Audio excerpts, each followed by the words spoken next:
Hello, Damir. Welcome How are you? to Spain. Thank you. Thank you very much. I want to introduce you to our community in Spain, to the Spanish speaking community, for them to know you, and that we are very happy to have you in Spain in next July 15. Quiero introduciros a Damir y estamos muy felices de tenerle este próximo julio 15 dando un taller de neurobiología para terapeutas de trauma. Damir es un médico, psicólogo, tenemos la suerte de que es un investigador de talla mundial en el ámbito de la neurociencia y además es un gran contribuyente en ámbitos de investigación muy novedosos como el dolor crónico y por supuesto es un gran contribuyente a todo lo que es la conceptualización neurobiológica de Brainspotting. So thank you, Damir, for being for us and with us. I want you to say. It's a pleasure. It's a pleasure. Okay. So, Damir, I want to do some questions to you for our attendants, potential attendants, to feel motivated to attend your workshop. Mm-hmm. Quiero hacer algunas preguntas para que podáis motivaros a venir al taller de Damir. Can you tell us something about the content and steps of your workshop on neurobiology for trauma therapies? Mm-hmm. First, I will start to describe the different levels of our brain, the different levels, because I think in the models we have about the brain, it's not easy to see which parts are doing what, and I think that a lot of people here have wrong ideas.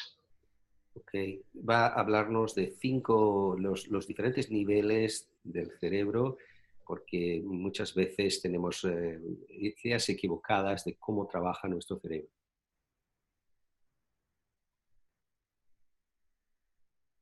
Just continue.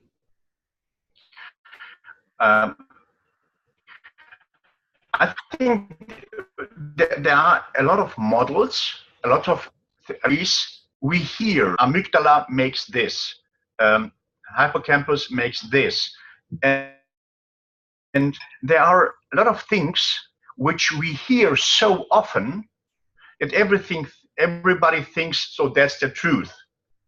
Mm-hmm. But here we have to be very careful,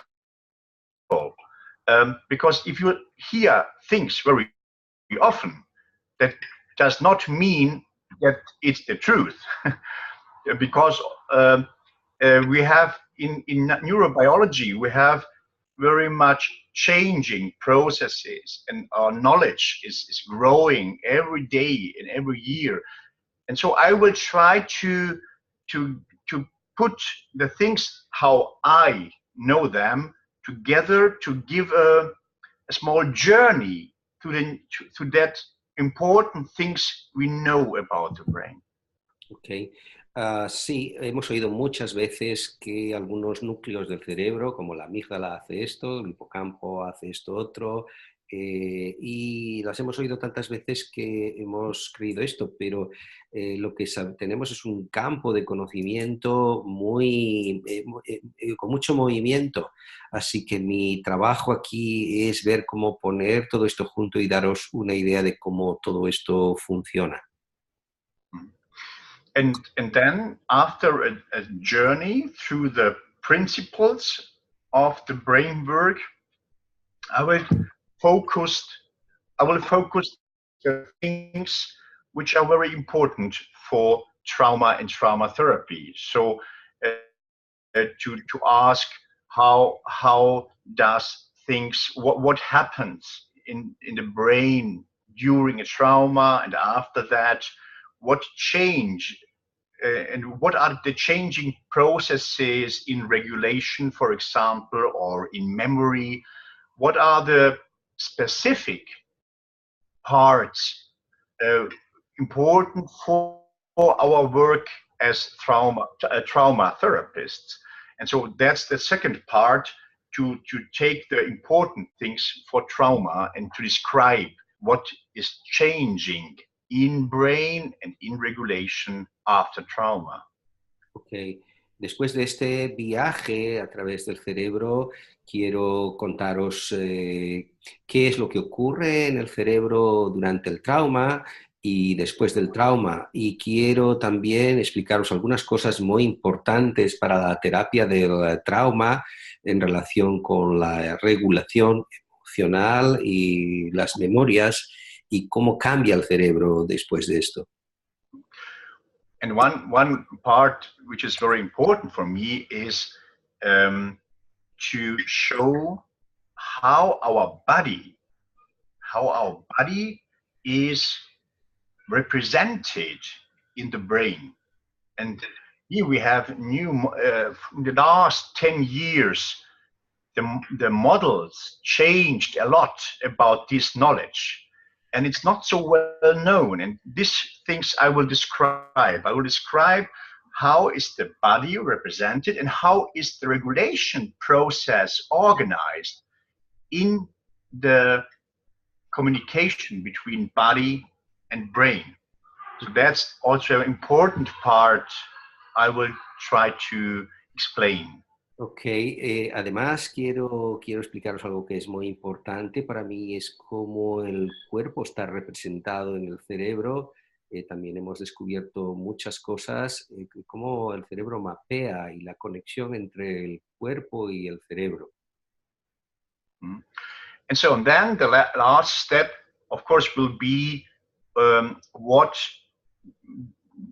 happens in therapy. How can therapy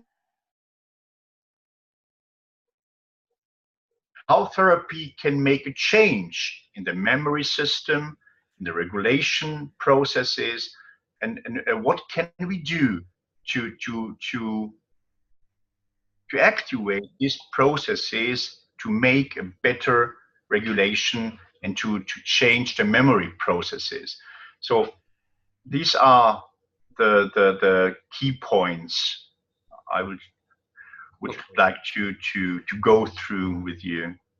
Ok, y la parte final va a ser cómo la terapia trabaja y actúa en la regulación emocional y en la modificación de los recuerdos y qué es lo que los terapeutas podemos hacer para intervenir o qué no debemos hacer para actuar sobre estos procesos de regulación emocional y en la modificación de las memorias. So, Good. Another question, Damir. So why do you think these contents on neurobiology are so important for the therapies that focus on healing trauma? Of course, I think that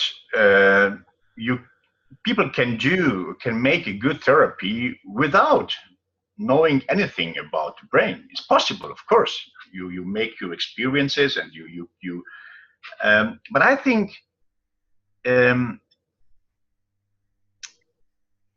is very important to know how our brain works, because all the things we will change in the therapy process, all the things are happening in the brain. Mm-hmm. All the regulation or dysregulation happens in the brain and in the communication between brain and body. So, of course, if you can drive a car without knowing anything about the machine, of course you can. Yeah. But if something is disturbed, what to do now? So my car is I can't drive my car anymore. And what to make now? And then it could be very helpful to know something about the machine. Okay. So if it goes well, it's okay.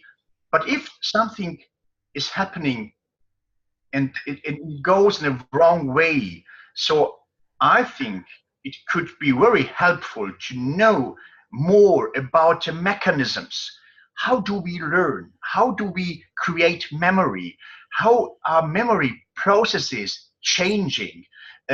Which parts of the brain are regulating our processes, our body, and how do they do that? And so if we know more about that, so we can have more ideas which strategy and which uh, instruments can be helpful. So I think, of course, I hear often the argument that somebody says, I can be a good psychotherapist without knowing anything about the brain. Sigmund Freud also was the godfather of psychotherapy without knowing so much about the brain, of course. But I think, to find better ways in psychotherapy, it can be very, very helpful to know more about the mechanisms, and we can find maybe more effective ways to find a connect to these mechanisms. Ok. Sí, a ver si resumo toda esta larga respuesta. Dice, ¿se puede hacer terapia, buena terapia, sin saber mucho acerca del cerebro? Por supuesto que sí. Pero si algo falla, saber sobre el cerebro nos va a permitir muchas opciones. Es como conducir un coche. Uno puede conducir un coche sin saber sobre el motor, pero si algo falla y uno sabe algo sobre cómo va la mecánica, puede hacer cosas en este momento. Entonces, saber cómo funcionan los mecanismos de regulación, los procesos de aprendizaje, los procesos de motivación, la memoria, da herramientas al terapeuta para ser mucho más efectivo. Claro que Sigmund Freud podía hacer buena terapia sin saber mucho sobre el cerebro, pero hoy podemos saber y sabemos cosas del cerebro que pueden ayudarnos a hacer una terapia mucho más efectiva. Last question, Damir. Thank you. Any idea or anything you want to say about why Brainspotting could be considered a brain-based therapy? Mm. ¿Una idea de por qué Brainspotting es una terapia basada en el cerebro? Mm. To be honest, in a lot of the things we do in Brainspotting, we have no sure knowledge about what are they doing in the brain. We have theories, we have a hypothesis, but we see that for example, the eyes and are a good instrument. They are a good instrument to find a way in the working process of the brain, even if we do not know how exactly it works. But we have a few theories, and I hope that we are able in the next 1-2 years to make first EEG studies on a high level, looking into the brain during these processes. But I think what very important is, and that's what David Grant told us, is to have a conscious about these important mechanisms in the brain. Just if you have a conscious about something, you have another view on that. You change your view. You look in another way. If you look at your patient, how does he breathe? How does he move? How does he do this and this and this? And how is his regulation process? And how works self-organization? So to have a conscious about the importance of these brain mechanisms during the therapy and during the changing process helps us to have another view on the things we do. And of course, in the way Brainspotting is created, there is something very special to to open the field and really to let the self-organization process go. So it is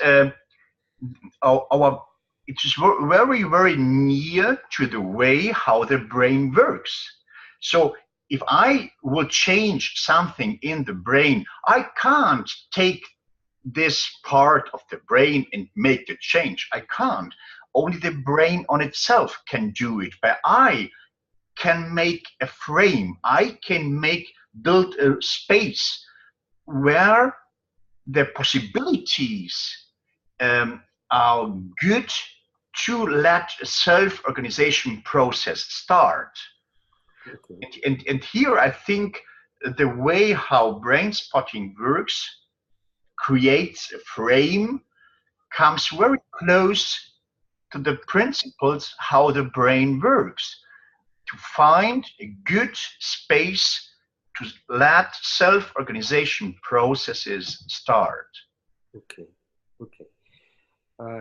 Dice en resumen que para ser honesto no se sabe del todo, no se sabe bien cómo funciona Brainspotting como una terapia basada en el cerebro, pero sí que hay una acción real de la terapia de Brainspotting en el cerebro. Una cosa importante, una contribución muy importante de David Grant y el Brainspotting es de considerar y pensar en el cerebro, cómo funciona el cerebro y en los procesos de autoorganización del cerebro.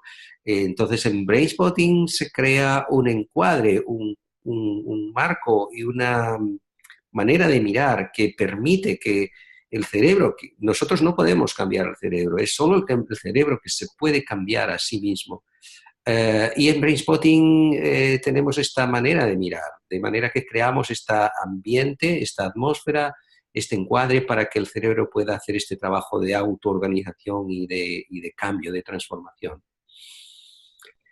Thank you, Damir. I think and I expect that people that are listening to your words can feel motivated to attend to your wonderful workshop. I know you from Brazil, and I was very enthusiastic on the way you share with us and you told us these very sophisticated knowledges on the brain, which I find also very, very important for us. We are very happy to have you in Barcelona, and so you are very welcome. Muchas gracias.